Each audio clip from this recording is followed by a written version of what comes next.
Holidays are supposed to be a fun time to gather with family and friends, but for many of us, they turn incredibly stressful.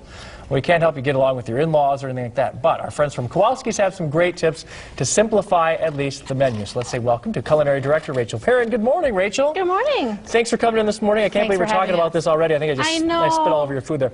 My mouth is already watering. There's a whole table full of olives and pita chips and hummus. Things that look good to you, right? Well, immediately.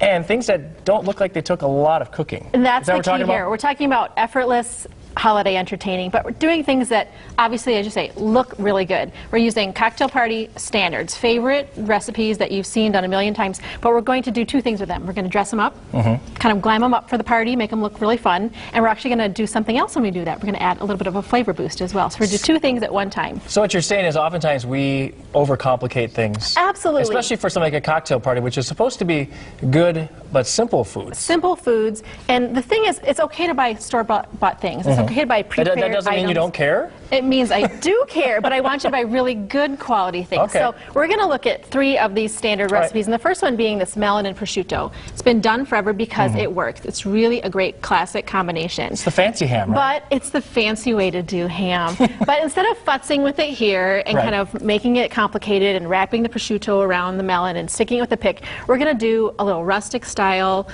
Tuscan melon and prosciutto platter, and we're going to add two things to it that are going to really bump up again that flavor profile and make it look really fun.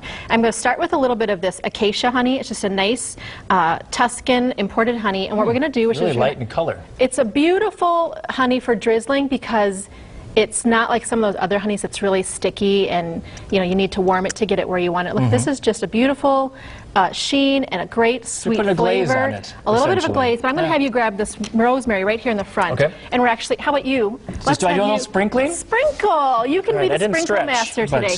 Add a little bit of Tuscan flair with a little bit of rosemary there, and then we'll just garnish it really pretty here. Do I need to do a little more? I love it. And those are real classic Tuscan flavors, and that's really just a beautiful way to serve that. People can serve themselves. I was going to say, then you have the guests can do that. They can do their own. They can just take a little melon, a little prosciutto on their plate. They're good to go. The rosemary really does add that. Very fancy. What do you think about hummus and pita chips? Love it. I'm pro hummus and pro pita chips. But this is pretty boring, right? I mean, it's blah. It's right, if you're watching the game by yourself, it's okay. It's okay, but you don't necessarily want to serve it to your guests unless we kind of amp it up here. That's what we're going to do. We're going to take some hummus, and I like to spread it nice and thick on a platter, kind of smear it on there so people can just kind of scoop it up. But I'm going to do a couple of kind of fun tricks with it. The first thing I'm going to do is take a nice quality extra virgin olive oil and just kind of add a little bit more richness and a little bit of sheen to the dish, and then you're going to be sprinkle master for me again. Oh, I get more? Okay. Sprinkle away. We're going to add a little bit of coarse ground kosher salt, pepper, a little bit of crushed red pepper flakes, which add a little bit of color, obviously, really nice, but a little bit of heat, spicy kick.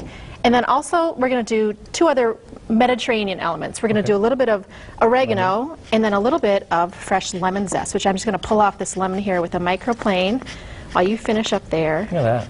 And then these colors are just beautiful. So we've added color, but we've added a lot of really great Mediterranean kind of flavor to that dish. So dig in. How do you feel about olives?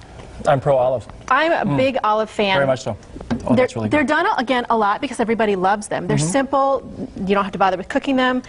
We're kind of familiar with the greens and the calamatas here and there we find at our parties, and they're great, but we can make them look a little bit more interesting here. And this is what we've done here with this olive platter. That's kind of neat. And this is a focaccia or something under there? What's that? It's a pizza-shaped focaccia-style bread called Menasha bread that we sell in our bakery. It's a rosemary and onion-flavored, very herbaceous, soft, pillowy flatbread. And then we've just taken these 4-inch bamboo skewers and added all different colors of olives here and some of those golden and red peppadew peppers, some aged provolone cheese.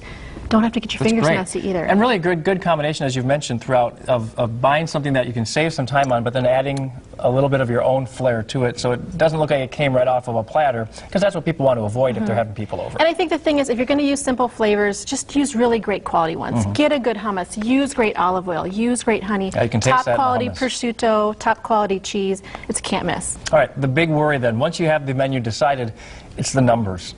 Nothing people fear more than running out of food. But then you don't want to overbuy, especially if you're going to buy good quality. You're going to pay for it. I think one of the reasons why people have too much food is they have too many dishes. If you're going to serve this before a meal, I say 2 to 3 at most. You can just serve some hummus with some chips, a little bit of melon and prosciutto, some wine before dinner. You don't want to spoil your appetite. So don't serve too many things, especially if you're going to be eating But afterwards. if it's just appetizer party, is there a rule of thumb when it comes to pieces per person? Depends on how long you're going to have the party for, but I'd say 8 to 12 pieces per person is usually a good count. All right, Rachel, thank you very much for these great early tips. Appreciate that. For more holiday planning tips and ideas, or to find the store nearest you, just go to Kowalskis.com. Rachel Perrin from Kowalskis, thank you very much. It's supposed to be a fun time to gather with family and friends, but for many of us, they turn incredibly stressful. We can't help you get along with your in-laws or anything like that, but our friends from Kowalskis have some great tips to simplify at least the menu. So let's say welcome to Culinary Director Rachel Perrin. Good morning, Rachel. Good morning. Thanks for coming in this morning. I can't believe we're talking about this already. I think I spit all over your food there. My mouth is already watering. There's a whole table full of olives and pita chips and hummus. Things that look good to you, right? Well, immediately. And things that don't look like they took a lot of cooking. And that's the key here. We're talking about Effortless